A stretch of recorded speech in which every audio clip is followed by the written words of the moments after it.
What you are listening to is real. The participants are not actors.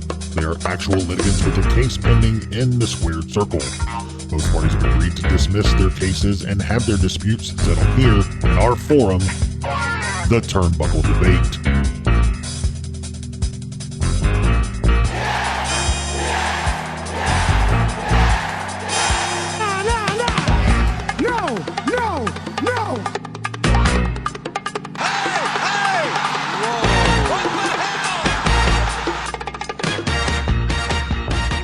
Hey everyone, welcome back to the Turnbuckle Debate. My name is Sneed. I'm Chad. I'm Tom, the OG Fit Kid, the staple of the Turnbuckle Debate.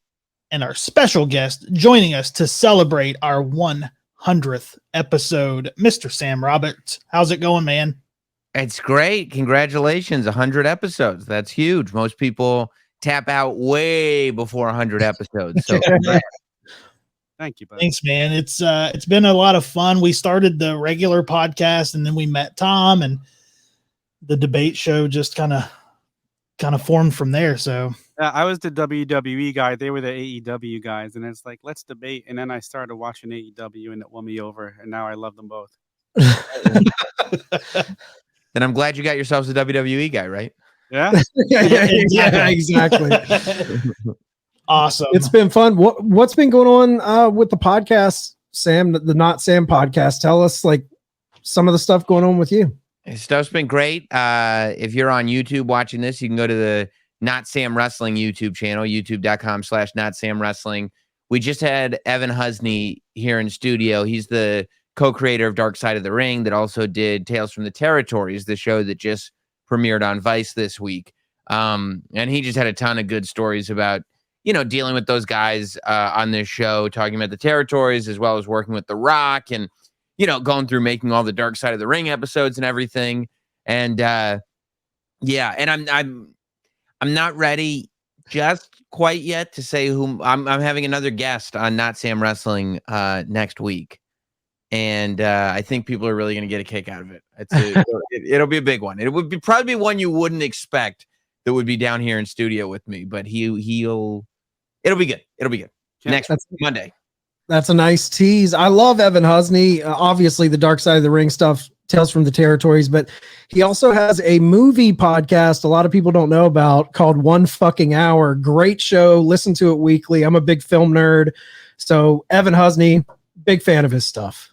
Yeah, he was when he was down here, because all my stuff is also down here. So that was not only you got wrestling toys over there, you got sneakers over there, but then in that corner is all the Blu-ray and physical media that I still have. So he was geeking out over all that stuff. Yeah. Man, that's awesome. And we have 3 topics to debate. Yeah. And I think if Sam, you've been on before, how we get down here. We kind of limit Tom as much as we can. So talk over him all you can. And we'll get going if you guys are ready. Let's do it. All right. Our first topic of the evening. Do dirt sheets and the IWC hurt or help professional wrestling? I think it's a double-edged sword, man. I think it's a double-edged sword. I think in a lot of ways, I'm guilty of it. I like reading the dirt sheets. I like getting teases. I mean, there's certain ones that obviously are just poisonous. I won't name any names, but there's some that I respect, and I like getting even if it's all hearsay and innuendo, as they say. I still enjoy it. I think it's a great place for fans to come together. Speaking of the IWC, and be kind of attached to the pro wrestling world, but man, the IWC can be just a cesspool more often than not, toxic. And so it's a double-edged sword for me. I do think it benefits. I think it garners attention and gets discussion going, but I think it can turn sour.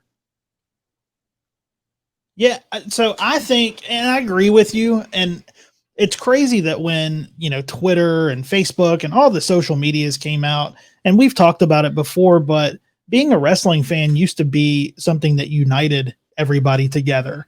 And, you know, I feel like a lot of times in the IWC, like when you go onto these chats and or the comment section, it's just so, like we said, toxic. Yeah. And I think, you know, it does help the professional wrestling world. Now, the professional wrestling fans, I don't know. It seems like it doesn't help. Seems like it tears them apart. What do we always say? Nobody hates pro wrestling like pro wrestling fans. Yeah. Like it used to be, which I think is what, you know, one of the things that started our friendship, you know, over 25 years ago. Oh yeah. Was being a wrestling fan. Yep. And I think it can still do that, but I think, you know, I think it's good for wrestling. I think it's bad for wrestling fans. Yeah, I mean, the worst thing is though is when people aren't talking about wrestling. So if they're talking about it, it's getting attention. So I mean, yes, are they crazy? Like, did they go at each other? Did they attack things that maybe don't need to be attacked? Yes, but at least it's being spoken about. I mean, number one, so the question. It's important that we look at what's the question, which is our dirt sheets, the IWC, whatever you want to say, internet wrestling culture, is it good for wrestling? 100% yes. Do you like it? That's a totally different question. That's true. Yeah. Is it fun? Is it healthy? Is it, I don't know. You didn't ask that question. Yeah. Good for wrestling. And ultimately, what's good for wrestling is getting people talking. And I think the amount of YouTube channels and podcasts and websites, dirt sheets, whatever you want to call them, the amount of discussion-oriented media that's out there pushes all of these conversations so far. Like that's why, you know, something like the AEW media scrum, like everybody talked about it nonstop from Sunday until Dynamite on Wednesday. And it led to a lot of eyes on Dynamite at the beginning of that Wednesday, the White Rabbit thing. It's like everybody is talking about the White Rabbit thing and then getting into debates about whether or not the Fiend was even good to begin with and this and that. And it's like, it's all good. And I also think, I mean, I just think that that's the way it is. You know, I think that it's human nature. The tribalism thing, I think is ultimately good for wrestling. Like when you have that, I mean, it's probably bad for certain dining room tables and it's probably bad for certain personal relationships. I'm sure people have lost friends, but when you have that level of passion for something that you will just blindly be a lunatic for it, it strengthens that thing. And I disagree with the idea of thinking that this is new, because I remember, I don't think it was as prevalent because there hadn't been major WWE competition in 20 years. And I think that we all kind of forgot, you know, or a lot of us kind of forgot that in that 20 years that like the Monday Night Wars was just as toxic. We just didn't have Twitter and Facebook. Like the message board people were still going after each other. And I remember being at school and you'd have, if a friend liked WCW and you liked WWE, it was war. I've talked about on the podcast, I feel like 1990s, late 90s Twitter was signs, was oak tag and Sharpies at show.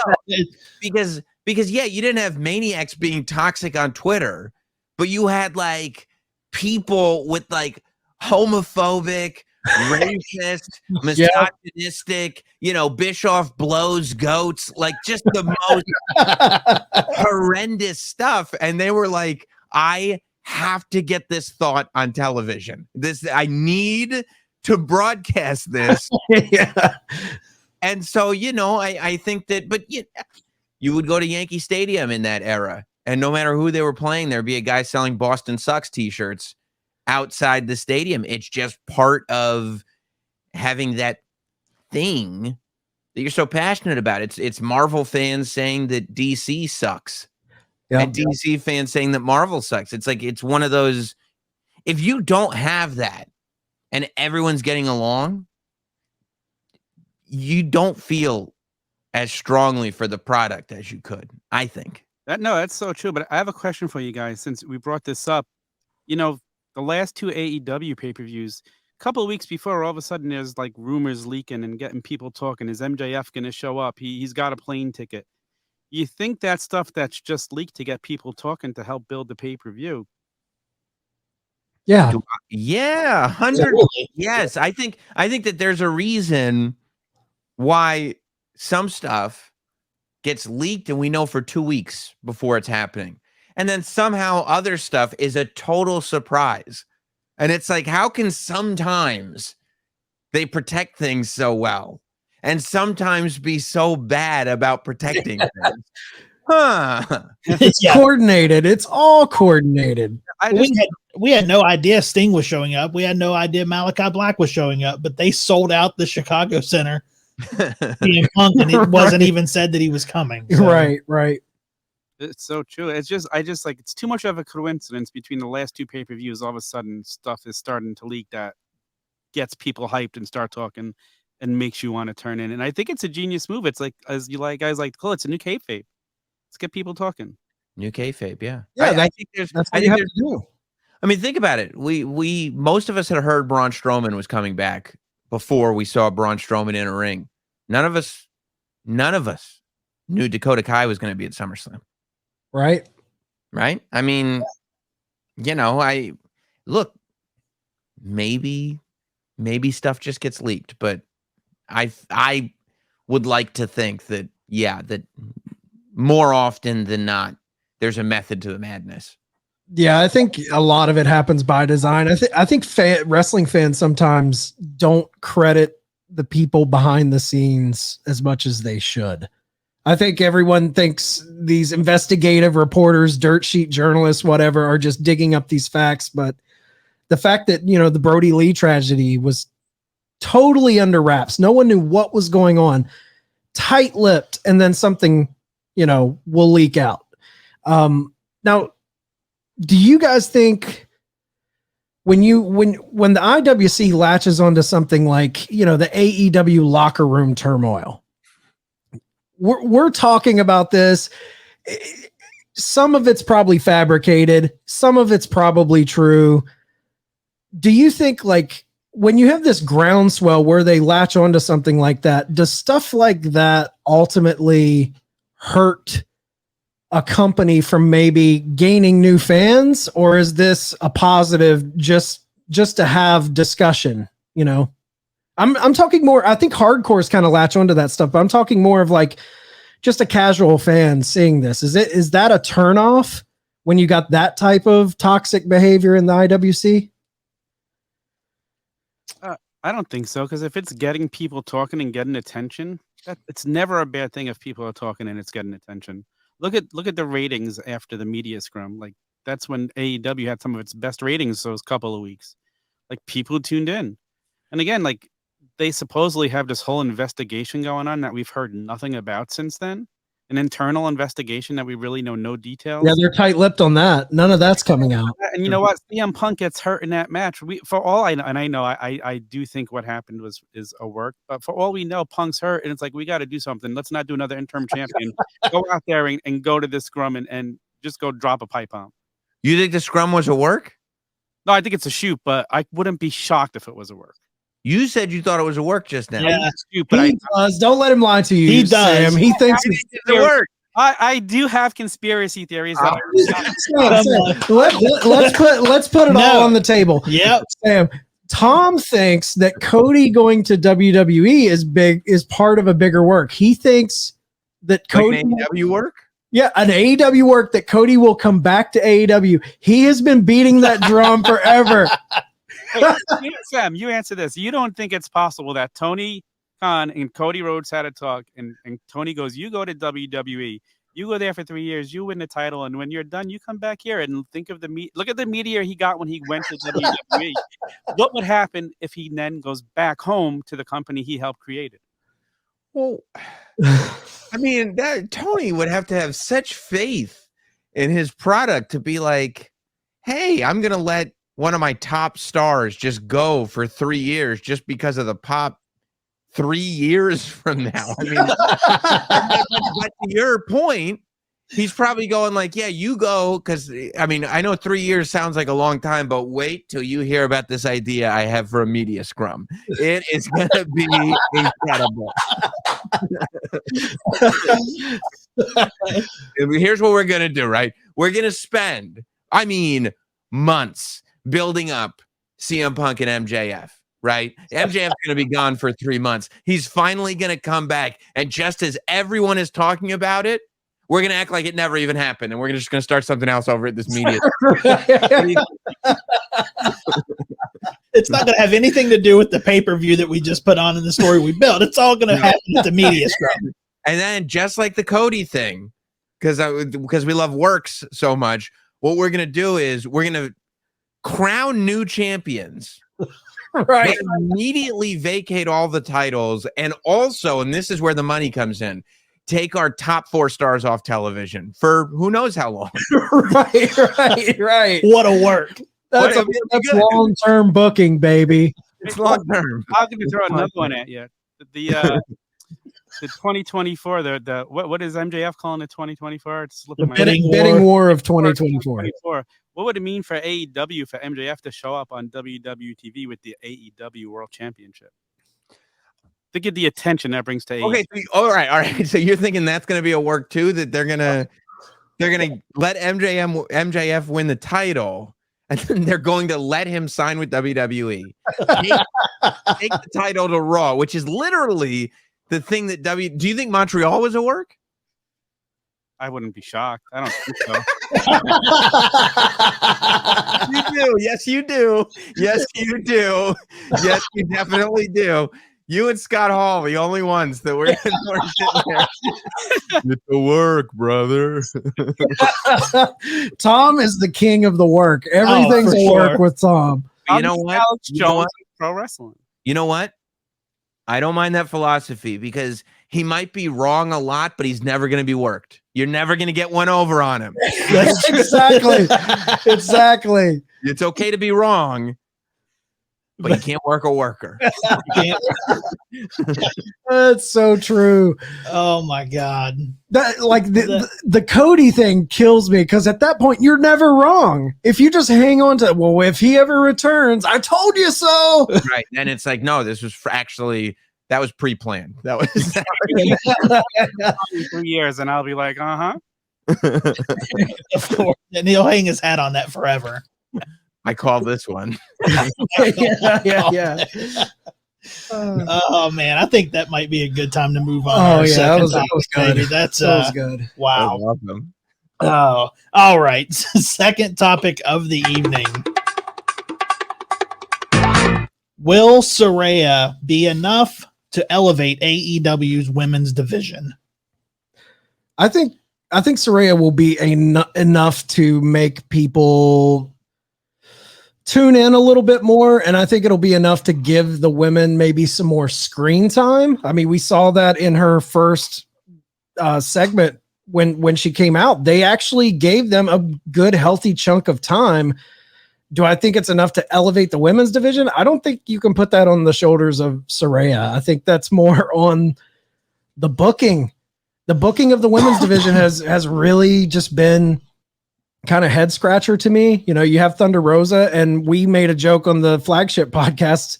She was the top of the ramp champ because anytime we saw her, she was cutting a minute promo at the top of the ramp with Shivani. Yeah. That's all we ever, when you book your champion like that, you give CM Punk this big farewell. He gets to come down and give a big speech that he's giving the title up. And then you have Thunder Rosa in the back for 45 seconds. Hey, I'm stepping away. It's choices like that I feel like hurt the women's division. And I don't know if one star can get us out of that situation. I think, and we've yet to know if Saraya is going to wrestle again. I think she is. I think it's just a matter of time. But I do love having that star power there, and I do think it will give the women more opportunities, more screen time. But how are they going to book those opportunities? How are they going to book that screen time? Well, what's really going to elevate the women's division, and I think she's going to get a lot of eyes on it, but what's going to elevate the women's division is getting them more screen time and getting back everybody that's hurt. because there's so many female stars gone right now due to injury. Tons. Their divisions. When Saraya came out and had the locker room come out and 5 people came down, it was, you know. Yeah, you got Red Velvet, Chris Statlander, Soho. There's a lot of people out. Yeah. So I think that's what's going to elevate. If they Thunder. If they can take Saraya's, you know, the eyes that she'll put on it, and when we get everybody back, then booking comes into play. But I think that getting everybody back healthy is going to be a big part of it. She comes with a wealth of knowledge too, you know, from her family. So like her coming in with ideas, her getting to talk to these youngsters is only going to help. You know, they're probably more excited than they've been that they got her there. They're going to get to work with her in one way or another, whether she's going to wrestle or not. So I think it's definitely going to help. I just hope they take advantage of it and continue to give them the screen time. Yeah, I think it can help. I think her role needs to be defined, you know, and I kind of thought that was going to happen last week on Dynamite, and it didn't, where it's like, okay, is she a commissioner type? Is she going to wrestle? You know, even if she is going to wrestle, but she's not going to wrestle now, like, that's fine. But what's she doing now? Is she a manager? Is she like, put a little meat on that bone, because I feel like Saraya has an incredible level of skill for just about every every tool necessary in her toolbox is there, whether it's promos, whether it's wrestling, whether it's whatever. Like, she's demonstrated that she's really proficient at all of it. And the most important thing is she connects with the audience. Like, she really connects and has connected since she was very, very young. It's just, there's something in her that immediately she comes out, she looks like a massive star.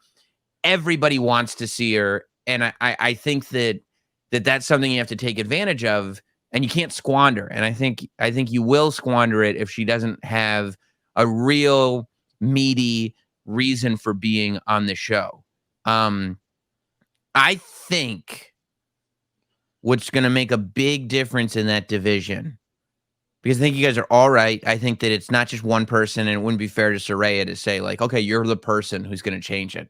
You know, I think that it's about stories and stars, right? And I think that Britt Baker went a long way for that division. The fact that they were able to build her into a pretty big star. But I think, like, Becky Lynch becoming a star as big as she was elevated that entire division, because it was organic and it was homegrown, and she wasn't necessarily supposed to be a star that big, but she became one, and the audience went on that ride, and they were connected to it. And I feel like that has to happen in AEW to some extent, and I kind of think it is. I feel like Jamie Hayter is something real special is happening with Jamie Hayter, and that's a homegrown AEW talent. That's a talent that the AEW audience loves, and I feel like watching Jamie Hayter become a star, and when that switches and she truly becomes a star, whether it's winning the championship or it's just this realization that she becomes that person that you're tuning in to see, I think that's when the division will get kicked up a lot, because you'll realize this is a division that is making stars. It's true. And being, you know, at All Out and then being at Grand Slam, the fans they love her. They love Jamie Hayter. Yes. I heard that. Yeah. I had the pay-per-view. I was like, oh, wow. Like, at the pay-per-view, that 4-way they did when Tony Storm won the title, I was like, they may not have expected this, but Jamie Hayter should win the title tonight. Like, this is, because I didn't expect it when I heard the reaction. And then I heard it on TV when I was watching, those Grand Slam shows. And it was like, she's got the most groundswell of fan support of any AEW original. It's right. There was Britt Baker, and now there's her.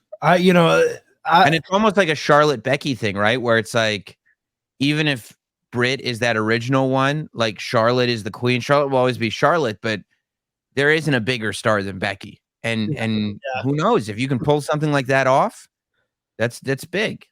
So in a situation like that, do you guys think like, is the onus, I know the onus is on both. Like you have to have some good booking, some good story to kind of like sink your teeth into, but the talent also has to rise to the occasion.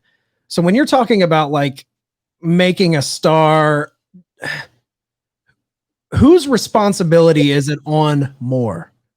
The booker making the stories to give them the opportunity to become a star, or is it on the talent? Because you hear old school guys, Stone Cold, it's like you have to take whatever they give you and make yourself a star, even if they're not giving you those opportune times. You have to find a way to connect to the audience. So who has more of a responsibility to become the star? Is it the talent themselves or the booker man? Listen, you could get yourself over like Zack Ryder did, 10 years ago, and they're not going to give you the TV time. That guy went out of his way, got himself over on the internet, and they never went with it. They were chanting his name when The Rock was in the ring at Madison Square Garden, and he never got the time. So, you think that will work?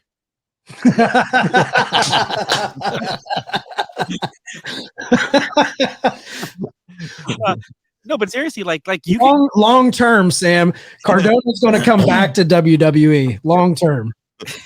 No, but you're right. You're right about what you're saying. Yeah. Yeah, like you could get yourself over, but and now that Vince is gone, I think Triple H is more of a type of guy. If he sees somebody getting himself over organically, he's going to push them bigger. Where I felt like Vince, somebody would get themselves over organically, and Vince wouldn't like that person or think he saw what everybody else saw in them, and I think it kind of hindered some people's growth.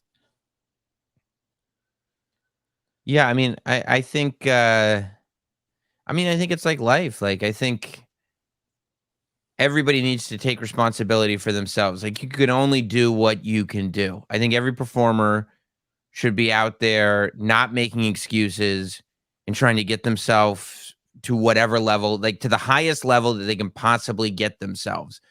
At the same time, I don't think that people putting the show on should be going, well, this person would be a star, but they're not doing the work. It's up to you to put them in a position to win, right? I think that if people really, generally speaking, just across the board, put all the responsibility on themselves and not look for outside reasons why this isn't happening, then I think you'd see the cream rise to the top very quickly.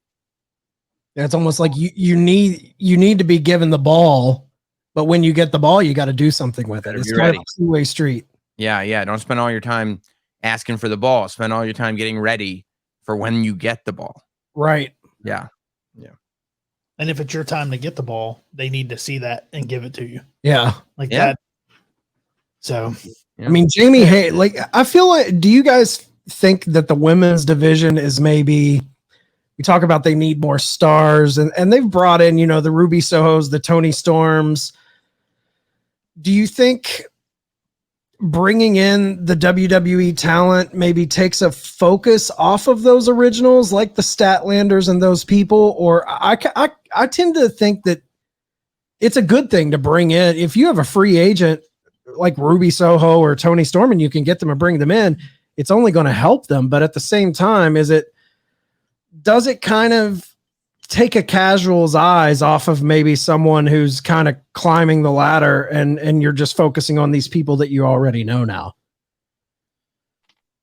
I think you just got to pay attention. I think they just need to pay attention to, and it maybe even goes back to the IWC question, I think they need to pay attention to, what people are saying. Like if Jamie Hayter's going out there and getting herself over, then it's their job. They need to take that and run with it. It's the same thing with Wardlow when he got over.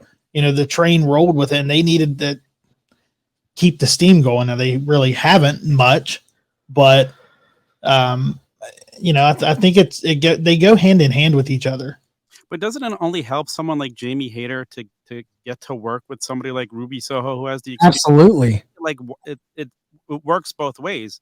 So like she could also like pick their brain, and she gets to talk to Saraya now. I think it absolutely helps having these people come in. What's that old saying? Iron sharpens iron. To bring in, a lot of these girls don't have the PC to lean on, all of that wealth of knowledge that all the, the Tony Storms and having all those reps in NXT UK and then to NXT, then the main roster. I think it definitely helps build the kind of the credibility, and you're getting to be around people with a lot more top shelf knowledge. I also think that in terms of the casuals, I think that somebody that's going to tune in for their favorite WWE star, I haven't watched this AEW thing, but I loved Ruby Riott, so let me turn it on. I think there's a very huge opportunity if it's, say, you brought up Chris Statlander. If it's Ruby versus Chris Statlander, all of a sudden I walked in because I'm a fan of Ruby Soho, but I watched her in this match with Chris Statlander, and even though Ruby won, I liked her. I'm a fan of Chris Statlander now. I didn't even know who she was because I didn't watch this show, but now I'm a fan. I think that happens more so than it loses focus. I think it's like anything else. I think that it's good. I think it's good to bring in underutilized talent that people like, and I think it's good to bring in super big name talent that's going to draw eyes. I also think it's good to know when it's like, okay, we did that. We got the talent here. Now it's time to utilize the talent. Yeah, that's where that's where they have yet to really lock in for me. Me and Sneed have talked like getting an AEW title is kind of like the photograph in Back to the Future. When you get that title, you just slowly disappear. That's funny. Wardlow gets the TNT title. He's red hot. People are chanting his name. He's like the new school Goldberg with those chants. And then every week it's like, I look at this photograph and Wardlow's slowly fading away. It's like, put him back on my TV, man. He's disappearing. I saw a thing on Twitter today talking about, does AEW need to get rid of some of their titles? I'm like, get rid of them. They're not on TV. Get rid of them. I love that idea. They're like, well, then what'll he do after he wins? Well, he'll be the champion. What do you mean? yeah, exactly. I think I always say blame the booking, not the belts. Like, I think you could be booking cool stories with those belts, but come on. All right. Are you guys ready to move on to our final topic? Yeah, let's do it, man. All right. Final topic of the evening. If Roman doesn't face The Rock, is the Bloodline angle a failure? If you asked me this question a year ago, I would have felt yes. However, now you have a guy in a company that says there's more than one royal family that also could step up and make this a big moment. But he's going back to AEW, Tom. It's not for 2 years. You still got him for 2 years. Not for 2 years, dude. Not for 2 years. He doesn't matter. Or he does. If this doesn't end with Roman and The Rock at WrestleMania and Zack Ryder comes back, I mean, it's a failure. I think. Go ahead, Solon.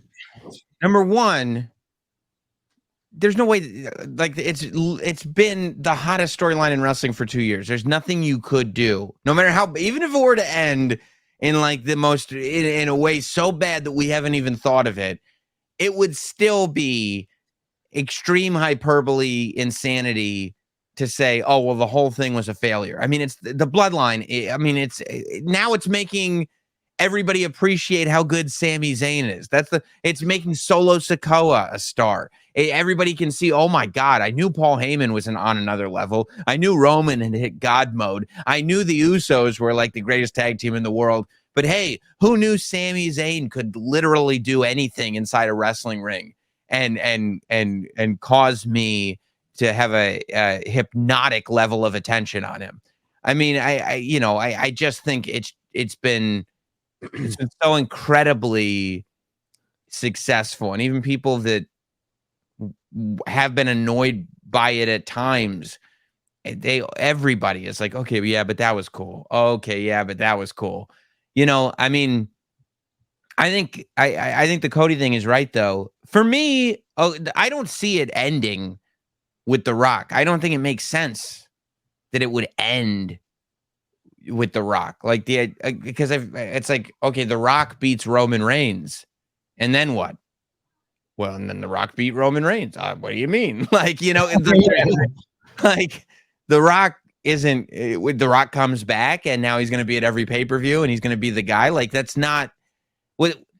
When they had Brock beat The Undertaker, when they had Brock beat The Streak, the reason for that, I think, was so that they could create this monster in Brock Lesnar, and they could make it so that when you beat Brock Lesnar, it really, really meant something, because this is the guy that beat The Streak. You know, I think that Roman is that guy that when that's why they can't take one of the two titles off of him, because it's not just who's going to dethrone him, it's who can actually beat him. He's beaten everybody. So when somebody finally beats Roman, that's like the moment. Like, to me, my dream scenario is Cody comes back at the Rumble. He comes back at like number 1, right? And it's like, oh, I know what story they're telling. And guess who comes out at number 30 and wins? Roman. And it's like, oh, you son of and Roman wins the Rumble. So now it's like he's beaten everybody. He's got both titles. He's won the Rumble. He's like, what else do I have to do? WrestleMania is 2 nights. I say night 1 is Rock versus Roman for the WWE Undisputed Universal Championship. Night 2, the winner defends against Cody. I said the same thing on a show 2 weeks ago. And then you've got Roman beating The Rock. And it's like, now you've got a Roman Reigns that has beaten everybody, and he won the Royal Rumble, and he beat The Rock. And it's like, talk about Thanos having that glove, right? It's like, there's no beating this guy. And then Cody or whoever it is can beat Roman Reigns and be like, I mean, how could there ever be a match that makes a guy more than that? Like, that's, to me, a dream scenario. But still, even if, you know, Gilbert comes out and beats Roman Reigns, Bloodline still.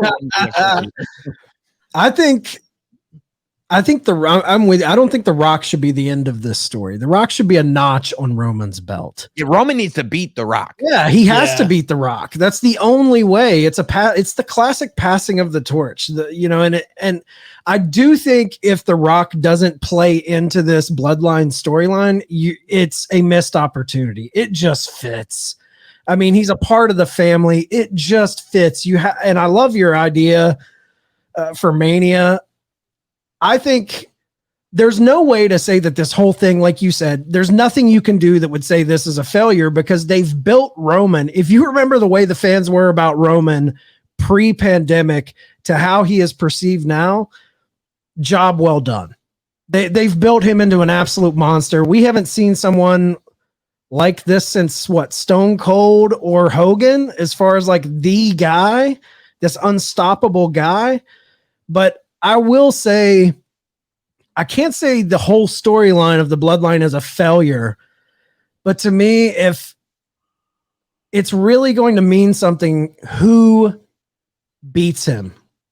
If you botch who beats him, if you let someone beat him, it's that classic, this is your opportunity to elevate someone and create the next top guy. If you don't do that, if you pull the trigger on that with someone who maybe doesn't really need it, or I feel like it's not going to ruin the entire storyline. But I always hear Bully Ray talk about all they care about is the finish. If we get to the finish of the Bloodline, and here we are, Roman's going to anoint the next guy by letting them pin him 1, 2, 3, and that guy just doesn't hit the mark, I think they don't stick their landing on this storyline. It's not to say the storyline was a failure, but I think this entire storyline is designed to create a big star. We've heard rumors that Roman wants to step away a little bit. Maybe he's not long in he's not going to be around for 10 more years. If that's the case, this is the opportunity to put that feather in someone's cap to be that next Cena, to be that next, Stone Cold, Rock, whoever. So if they don't anoint the right guy from this storyline, it's going to be a head scratcher. And I think they kind of blew an opportunity if they don't anoint the right person. Tom, what do you think? I mean, everybody's made valid points. I said what I think before. Like, there is other ways to end it. I don't think it's going to ruin it. I love what it's bringing back to the title.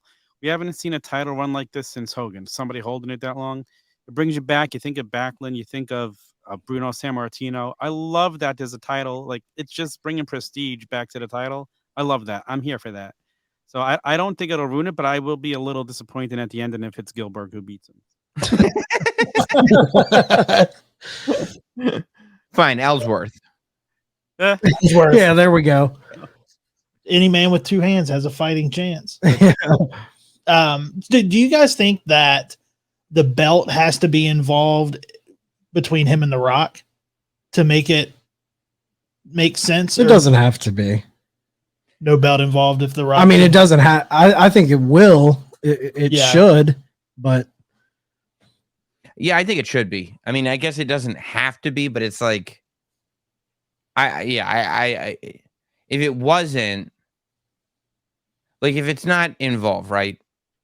You could tell me right now, when you're going to WrestleMania, what's the biggest match? Anyone in the world title match or Roman versus The Rock? Roman versus The Rock. Like, there's no world title match you can put on that's going to come near Roman versus The Rock. So it's like, it's almost like you're spiting yourself. Like you're why lower the value of your title instead of, like you guys were all just saying, like, beating Roman is the thing. So the symbol of beating Roman is the title, is holding up those two titles. So it's like, if somebody does that, but then Roman is still going to WrestleMania to fight The Rock, it's like, well, why'd I beat Roman for the titles? I wish I had the match with The Rock. Yeah, I don't think that it's a failure. I think at this point, it's already solidified itself as being a successful storyline. But I do agree with what you said, Chad, that if the person that takes it off of him is not elevated as the next big star, then it does kind of leave a little to be desired with the story. It's set up to make the next big star no matter what happens. So it's going to be hard for that person to not be the next big star. Does it have to be Cody? Should it be Cody? Does Cody need this? I guess is a question. Does Cody need to? I'm just going to throw some names out. Talk about young guys. Like, what if it was a Riddle? Not saying it should be, but what if it was a Riddle or someone like that? Let's go back to the other conversation, which is like, okay, this is literally the biggest, most valuable ball that we've seen in many, many years, right? We're going to pass somebody the ball. That person has to be ready to be that guy. Not, oh yeah, one day they could be the guy. Not like, it's like that person is the guy today, right now, not in a year, not in 6 months, on the Monday after WrestleMania or the next night after he wins the title. That's the guy. And it's like that. So that to me is the conversation. Like, I think Riddle could easily be the top guy in WWE. I'm the biggest Riddle fan, but I think that we would have to do a lot of work between now and whenever that is to put Riddle in that position where we're all looking at him going like, yep, that's the unbeatable top guy. That's the man. Yeah. Okay. We got a question for you guys then. Okay. Yeah. So I don't know if you heard the Ariel Helwani interview with Seth Rollins. Seth Rollins said that he's never felt like he's been the guy. And he feels like he's trapped in, the Roman era. And maybe he'll always be the Randy Orton to John Cena, Do you think Rollins, with the way they booked him, he's always kind of had Roman's number. Would it be a letdown to put a Seth Rollins in that position? Does he need that? or with the comments that Rollins made in that Ariel Helwani interview, does he need that? Does he need that court? Because I look at Rollins like he's one of the top guys, but I can see what he's talking about. So it's interesting. Is he on the board when they're in the Booker room and they're looking at possible people to take the belt off of Roman? Does it make sense for Seth Rollins to be in that discussion? Yeah, 100%. It makes sense for Seth Rollins to be in that discussion. I think that more so than the Roman thing, I feel like Seth has been a victim of timing. I feel like Seth, I don't think there's anybody hotter than Seth when he got injured the first time, when he was out for those months. I think it was in the match with Kane at the house show. Yeah. When he got injured. And I mean, Seth could have been Triple H in 2002 when he returned. And in my opinion, the wrong call was made, and he returned as a heel, and Roman was the babyface. And it was like, I mean, that's an arena I remember being in. I think it was in Long Island at the pay-per-view when Rollins ran out at the end of the match and interfered, and people lost their minds. I can't believe it. Rollins is back. But they didn't want to boo him, and they didn't want to cheer Roman, and that's the position they were in. And so Rollins didn't quite stick. And I feel like when Rollins had his moment to be that top good guy, at the same time, the rise of Becky Lynch was happening. And it's like, Becky Lynch is the top good guy in the company, period. You know what I mean? So it's like at that moment. So it's like, okay, like this timing is a little off right now. I think that while all that timing has been off, Rollins only gets better. Like he just gets better and better and better and better. And I think that you're right. I think everybody sees him as one of the top guys. And I think his point in the Ariel interview was he's not satisfied with that. He wants to be the top guy. And I don't think anybody sees him right now as the top guy. But I mean, Seth is one of those guys. I think with 2 months of storytelling, if that, you could have the world believing in Seth Rollins as a top guy. I think that Seth is a guy you can put on that short list with Cody.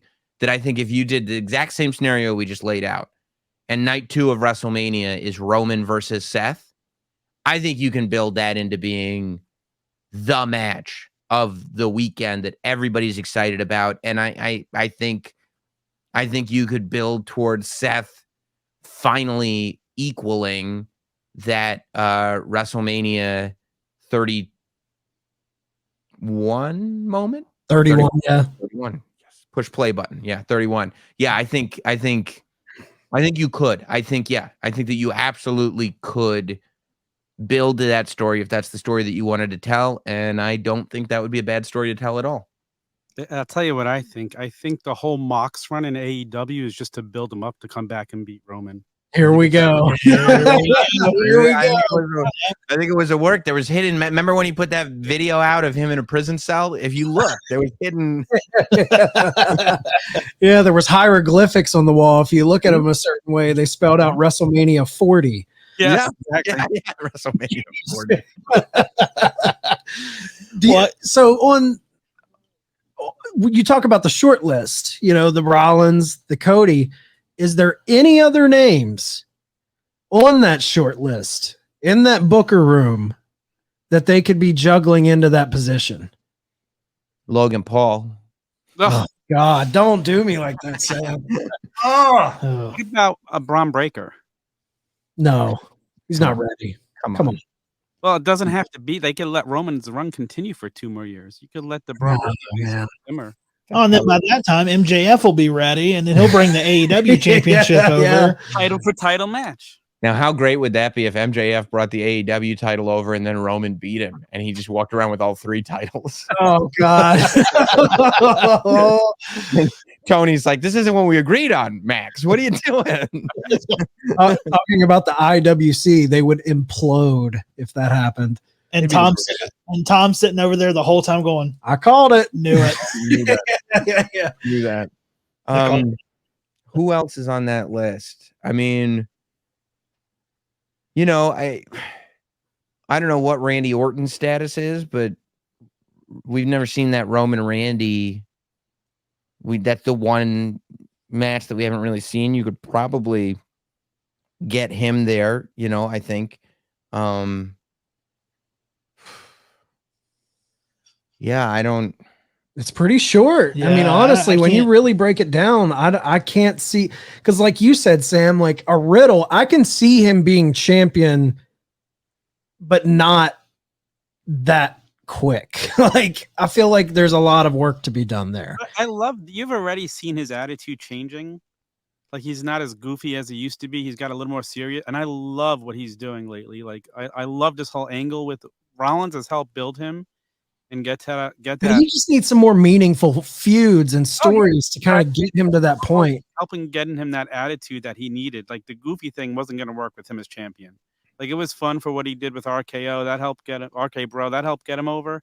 But like, I think Rollins is helping propel him to get to a level and let him get a couple more feuds under his belt with that. Maybe another year it can be him.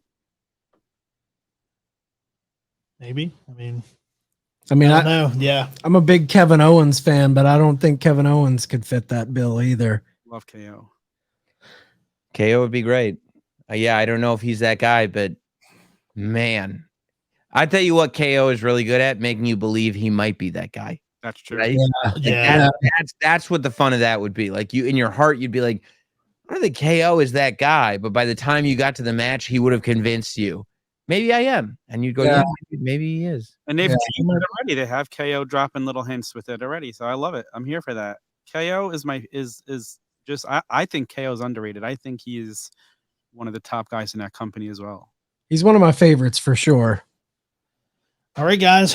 I think that's probably going to wrap us up. Yeah. Chad, do you have a round robin for us? No, I tonight? do not have a round robin. All right. Well, Sam, tell everybody where they can find you and where they can tune in to watch your programs.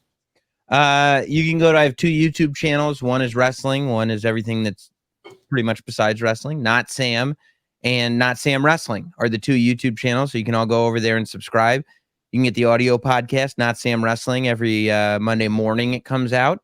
And yeah, hit me up on social media at Not Sam across the board.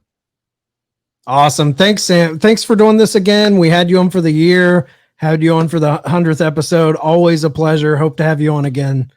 Anytime. Always Thanks for having me. Thank you. Awesome. Well, that's going to wrap us up for this edition of the Turnbuckle Debate. Make sure you guys are tuning in to the turnbuckletavern.com for all of your tavern needs. Tom, we have a couple seconds. It's your time. Get your shit in. Tuesday nights, Fig Night, 7 p.m. Eastern. Make sure you check it out. Hopefully we get one on there one night. All right. Court is dismissed.